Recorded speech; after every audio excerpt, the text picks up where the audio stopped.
Salut les petits. Alors aujourd'hui, nouvelle session de stage avec Amine. Alors là, tout équipé patos, lisse, palme carbone. Là, il est au top du matériel. Et avec, qui se cache déjà parce que tu vas prendre plein la croche, Pierre. Alors, bordel de merde. Je veux plus de stagiaires qui arrivent avec des palmes de merde. Pitié, s'il vous plaît. Vous ne comprenez pas, n'achetez plus des palmes plastiques qui sont comme des planches, qui sont dures, qui pèsent 2 kilos. Non, Pierre. Je suis sentimental. Il est sentimental, mais on s'en fout, on vient pour pêcher. Il descend à 15 avec ça. Oula, alors tu descends à 30, ça avec des palmes carbone. Et il a dit descend à 15. À 15 avec ça, aïe. Bon, je vous explique un peu comment va se passer la première partie de la journée. Donc on a la chance, l'eau est pas trop sale et la houle n'est pas montée. Donc on va profiter avant que le coup de mer se lève. Donc on va se mettre à l'eau et puis vous allez d'abord pêcher comme vous avez l'habitude. Sans vous mettre de pression, ne faites pas plus ou pas moins que ce que vous savez faire. Vous pêchez normalement et on va vous observer, d'accord? François va partir avec un stagiaire et moi je vais partir avec l'autre, d'accord? Donc vu comme on est disposé, Pierre tu partiras avec François et Amine tu vas partir avec moi, d'accord? Et on va vous observer, c'est-à-dire qu'on vous demande de faire exactement ce que vous avez l'habitude de faire. Ça va nous permettre de pouvoir comprendre comment vous fonctionnez, qu'est-ce qui va, qu'est-ce qui ne va pas. Et après petit à petit on va vous apporter des idées, des solutions. Et on va commencer à travailler sur les méthodes pour pouvoir vous faire progresser. D'accord? Mais d'abord, on passe en phase d'observation. Ok? Allez. Très vite, je vois que Amine a de bons potentiels. Il a compris comment se placer par rapport aux poissons. Il a une bonne aquacité. Je suis là avec toi. Hein. Il y a un gros phare là. Allez. Il y a des sopes et il y a des sardes tout à l'heure. En effet, quelques gros sards tournent au loin dans cette eau blanche, mais la pêche est très difficile aujourd'hui.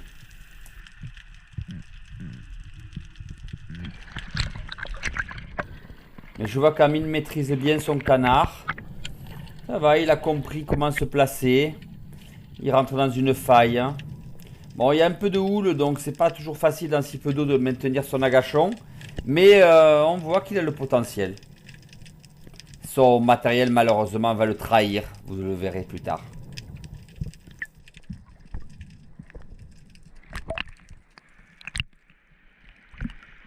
Ah, t'as du potentiel, hein? T'as un bon potentiel, t'as une bonne aquacité, t'as une bonne vision, t'as du potentiel. Continue à pêcher, vas-y.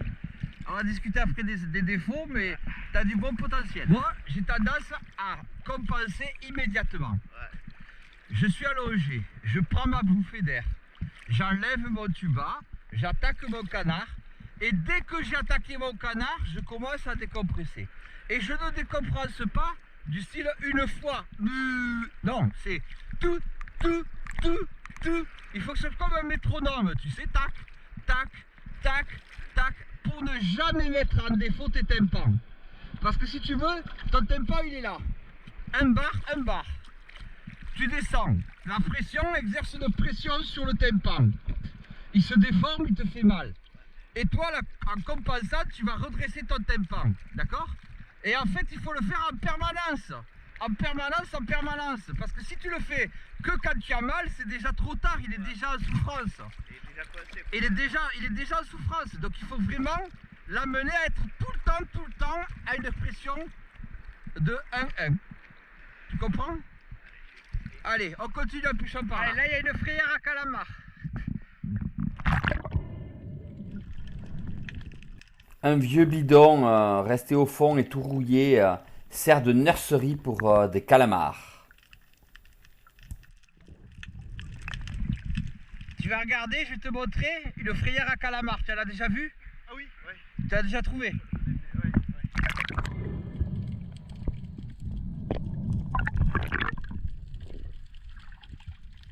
Je repars vers le bidon pour en montrer le positionnement au stagiaire. Elle est bien pleine, hein? Et le stagiaire exécute derrière la même coulée. Il a piqué les palmes à son collègue qui est en train de vomir sur le bateau, le pauvre. Et ça lui permet d'acquérir une meilleure aisance qu'avec ses vieilles palmes pourries. Ah, t'as pris des palmes patos. Vous avez changé, vous avez fait l'inversion. Alors la Amine il vous met encore. Oh non, et alors Amine. Je voulais proposer un peu, il m'a proposé. Ouais, c'est bien, c'est gentil de sa part. Merci, c'est gentil de ta part. Pour les palmes, c'est cool. Allez, viens. Je trace un peu pour. Je veux pas les rayer. Tu le veux? Ah, mais c'est. Je suis pas bien. Encore. Ah putain. Moi tu pleures. C'est l'émotion. Hein. Allez, je vois que le stagiaire, Pierre, a son accroche-poisson défait. Alors je lui fais signe de remonter. Et au moment où il remonte, je lui prends son accroche-poisson et je le bloque. Pour lui faire comprendre le danger qu'il a de laisser son accroche-poisson comme ça. Ça lui sert de leçon. Et là, t'es mort. Ouais, Et là, t'es mort. ouais. Donc ça, fais-y très très attention. Regarde. On met un fil qui se coupe facilement. Ouais. On part d'un côté de la ceinture jusqu'à l'autre côté. D'accord? Et on l'emmanche bien pour être sûr que jamais il se décroche. Parce que là, c'est moi qui te tenais. Mais c'est un caillou. T'es pas dans la merde. Hein? Ah, c'est parce que je l'accroche toujours à la bouée en fait. Eh bien alors enlève-le et ne le mets pas. Donne-le au bateau. Mais là, tu te mets en danger vraiment. D'accord? Ok? Là, je lui ai fait peur, je l'ai attrapé sur l'accroche-poisson qui pendait et j'ai dit remonte. Je l'ai tenu pour l'empêcher de remonter. Ça va mieux, Amine? Ah! Souvent, vous ne savez pas quoi faire du fusil. Ouais. Vous avez votre main posée sur vos sandaux et vous vous baladez comme ça. Ouais. Sauf que là, si tu dois réagir parce que tu as un sard ou un loup qui sort, Petit réflexe, c'est pas possible. ben là, t'es dans la merde. Tu dois tenir ton fusil de la main gauche, replacer ta main sur la gâchette avant de pouvoir tirer. Le poisson, il est parti. On retourne le fusil.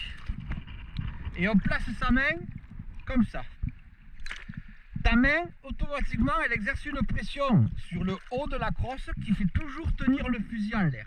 Ah ouais. Et on la colle contre l'épaule.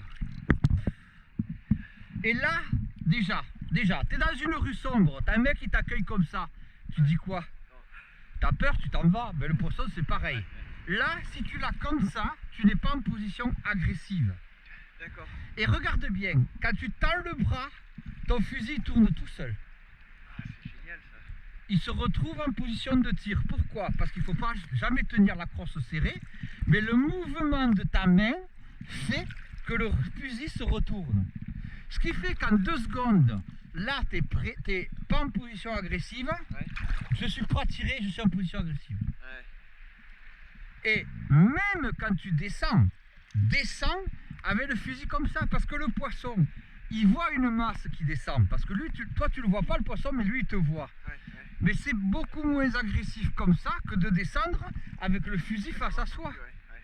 Donc, toujours le fusil à l'envers, collé contre soi. Jean-Michel, attention. Tu vois que maintenant tes palmes elles sont à la surface et tu coules plus des pieds. Tu as vu que tout à l'heure tu coulais des pieds, tu as vu que là tu coules plus des pieds. Vire-moi ces plombs, ça sert à rien les pleines chevilles.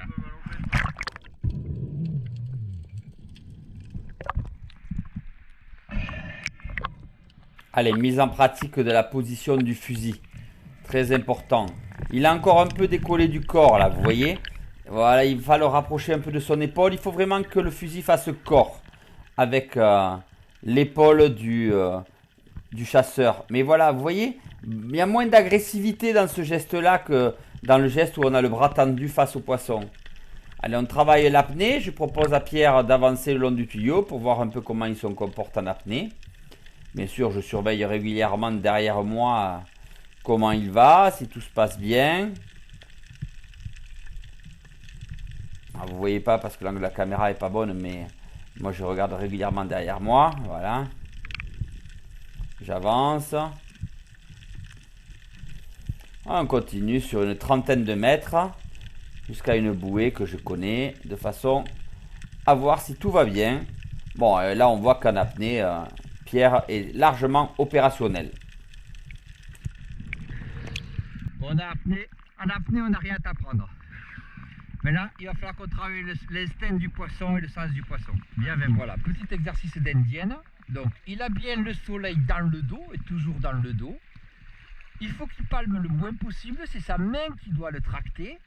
Et quand il s'approche du cap, voilà, il doit déjà être pris un peu à se décoller pour surprendre le poisson. Et tout ça en respirant le plus lentement possible. Voilà, ça c'est de la pêche à l'indienne. Indienne parce que, ben voilà, faut être comme le sioux, un peu finot, tranquille, posé. Vous voyez, ce palme ne bouge quasiment pas. Tout est en traction. Il faut surprendre le poisson. Voilà, parfait. Lors des déplacements, on doit mettre le fusil à l'envers contre l'épaule pour ne pas être agressif.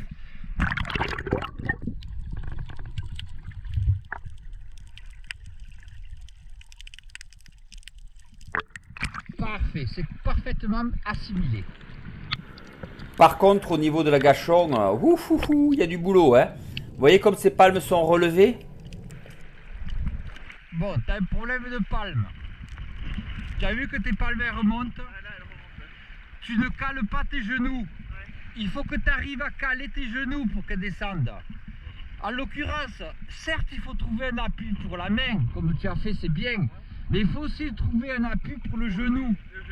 Sinon, ça ne marche pas. Dès que tu trouves un appui pour ton genou, automatiquement, tes palmes, tu pourras les faire descendre. Mais si tu bloques pas ton genou, eh ben, tes palmes, elles ont tendance à flotter. Et ça s'appelle faire le phare. Le phare, il y a deux choses. C'est les palmes en l'air ou le gars qui fait la gâchon en disant « Coucou, je suis là !» Tu sais? Bon, là, tu étais bien caché, mais il faut que tu bloques ton genou contre le caillou pour faire descendre ta palme. Allez, Pierre essaye de mettre en pratique ce que je lui ai expliqué, mais c'est pas toujours facile parce qu'il n'arrive pas à bien choisir son poste d'agachon. La preuve, vous voyez là, de nouveau, il a les palmes en l'air, donc du coup, il essaye de mettre en pratique quand même. Il cherche une solution, alors il s'arc-boute pour pouvoir arriver à coller son genou contre le fond. Vous voyez, mais alors là, la position de pêche n'est pas du tout adaptée. L'idée était bonne de caler ton genou, mais tu te rendais compte que ton poste, il n'était pas bon. Donc il vaut mieux ne pas faire la gâchon plutôt que de faire ça parce que tu vas perdre de l'apnée pour rien. Et c'est là où il faut que tu arrives à analyser à l'œil, te dire où est-ce que je vais pouvoir me caler, tu vois. Et même quand tu descendras plus profond et que tu arriveras sur une zone, il faut que tu pètes l'œil partout pour dire bon attends, ah oui là il y a un pierre là, je peux le mettre là, mon genou je vais le mettre, ouais, ah oui là il y a la faille là, l'ombre elle est comment, d'accord elle est là, et hop, là tu trouveras ton poste. Si tu fais pas ça, tu feras des agachons qui serviront à rien. Un petit poulpe est détecté, on joue avec, bien sûr hors de question de le ramasser. Déjà parce que la maille est à 750 grammes et puis ils sont tellement jolis que ce serait dommage. Comme il est beau.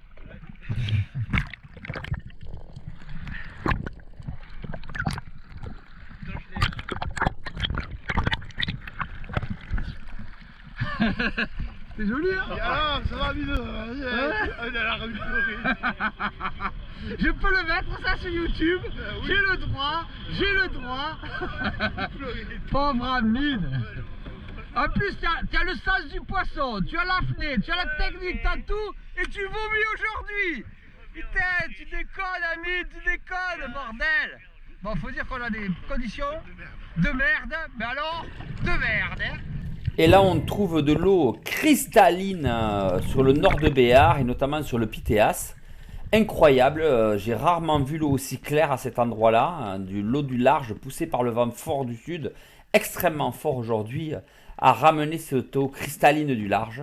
Et c'est un régal de pouvoir se trimballer sur l'épave dans de telles conditions car on détecte tout ce qui s'y passe. Par contre, cette eau claire a eu comme désavantage de faire fuir complètement le poisson. Il était totalement absent de la zone. C'est dommage.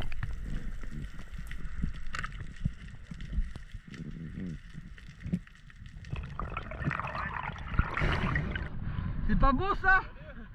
Je crois que jamais on a eu le Pitéas aussi clair. On fait toutes les tôles, on fouille toutes les tôles partout, d'accord? On va trouver des sards, on va trouver des mostelles, c'est sûr. Il faut fouiller toutes les tôles qu'il y a partout. Tous les trous. Je suis très confiant, mais c'était sans compter sur le désert total de cette journée. C'est d'ailleurs incroyable. Sur des pierres où j'ai l'habitude de faire souvent de très beaux poissons, c'était complètement désert. Là, je cherche mon stagiaire qui est à côté de moi. Oh, qu'est-ce que c'est beau d'avoir l'eau aussi claire. Mais vous voyez, même dans des tôles qui se trouvent entre 12, 13, 14 mètres. D'ailleurs, le stagiaire est en train de progresser très bien sur ses recherches à trous. Vous voyez, il a beaucoup progressé en très peu de temps grâce à nos conseils. Mais voilà, malheureusement, le poisson n'est pas là. Et ça, quand le poisson n'est pas là, on ne peut rien faire. Hein. On a beau essayer de chercher, ça ne veut pas, ça ne veut pas. Regardez, on voit toutes les tôles, les unes derrière les autres, entrelacées, on va dire même. Et elles forment des cavités à plein d'endroits. Et des cavités qui très souvent comportent mostelles, congres, sards. Et il n'y a absolument rien. C'est désert. Mais qu'est-ce que c'est beau. Qu'est-ce que c'est beau d'avoir une telle visibilité. Oh. C'est tellement rare de pouvoir observer l'épave entièrement comme ça. Là, le trou que je connais, là, il y a toujours des sards. Et il y a bien des sards, mais ils sont tout petits. Sards, crénilabres, mais de trop petite taille. C'est vraiment dommage.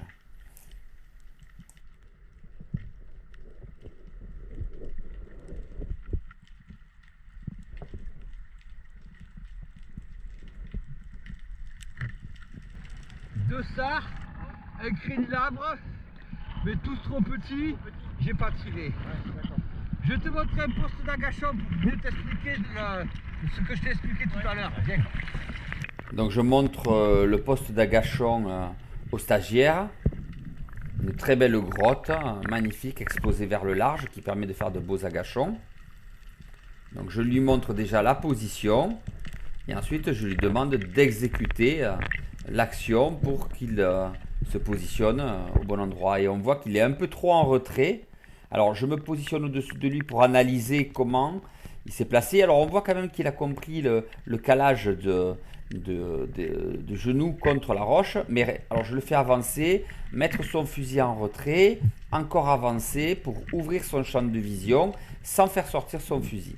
Voilà, là je pense que c'est pas mal. Il a bien compris, je pense. Je vérifie que tout est OK. Parfait. Tu vois, mets ton fusil un peu plus en retrait, ce qui permet toi de t'avancer un peu plus et d'ouvrir ton champ de vision. Tu comprends? Tu vas ouvrir ton champ de vision en retenant ton fusil. Et comme ça, tu es moins agressif. Tu avais bien tes palmes collées contre la paroisse, c'était parfait. T'as compris? Et le fusil un petit peu en retrait. Exactement. Et à tout moment, tu es capable de tendre pour tirer. D'accord? Là, c'est clair, ouais. Bien compris? Pierre est vraiment de plus en plus à l'aise. Voilà, il se pose à l'agachon sur 16 mètres au nord de Béart, dans le courant. Alors c'est vrai que l'eau très claire a facilité notre formation, parce que dès que l'eau est claire, les stagiaires ont tendance à prendre confiance. Et voilà, on voit qu'il a tout compris à l'agachon. Yep.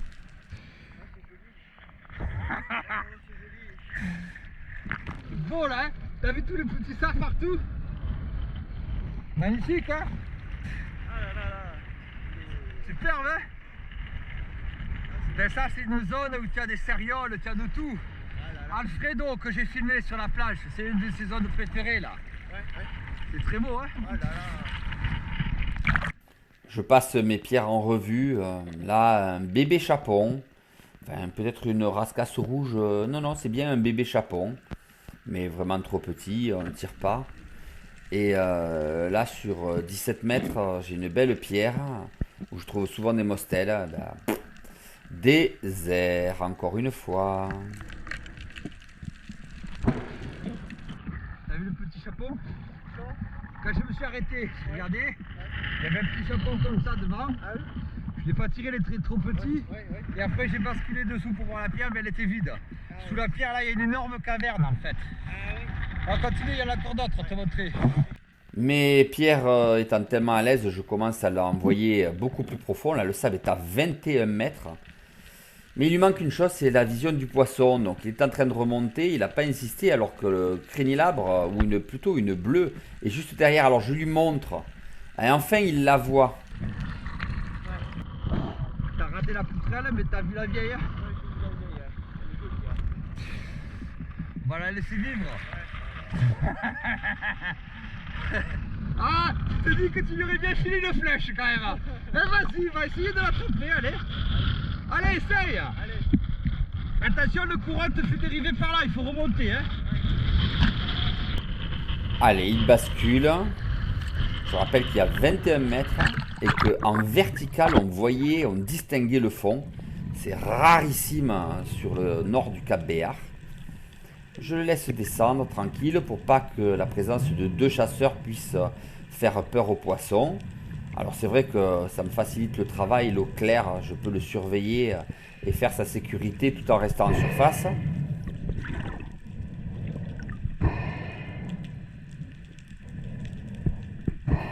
Voilà, j'attends qu'il arrive au fond.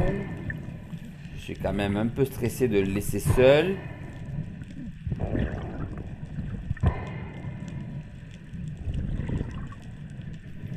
Quelle apnée qu'il nous fait, c'est incroyable.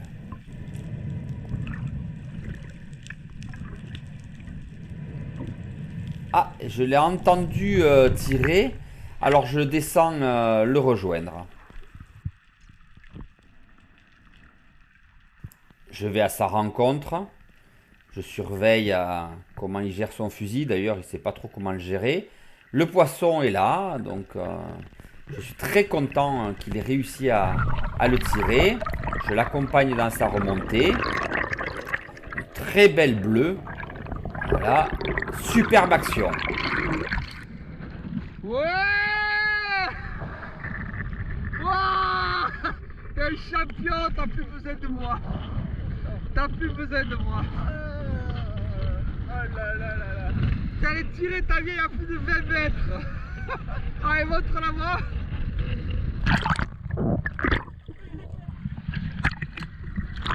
Magnifique bleu, superbe, ouais.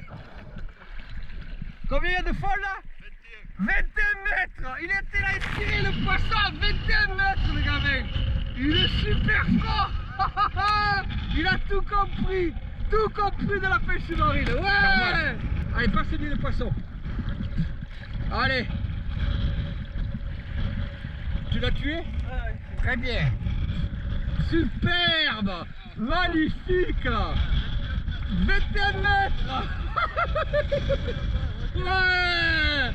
C'est le meilleur. Oh, quelle femme, hein. Ah, alors, hey, là, t'as fait un poisson d'exception. Mets-le au soleil qu'on voit bien ses couleurs. Tu vois, voilà. Oh, superbe, hein. Magnifique, hein. Et puis, 21 mètres, hein. Là, moi, je suis vraiment fier de toi, hein. Vraiment, hein. Félicitations, hein. Bon, on a abandonné Jean-Michel et Amine parce que le pauvre, vous allez voir ce qui est arrivé à sa combinaison. Bravo. On récupère Amine et Jamy. Amine, il a pété un câble, là, il s'est déshabillé, il a déchiré sa combinaison pathos.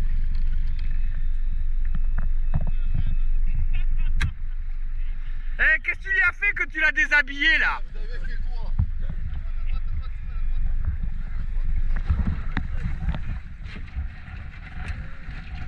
Bon, elle est morte ta combinaison, non?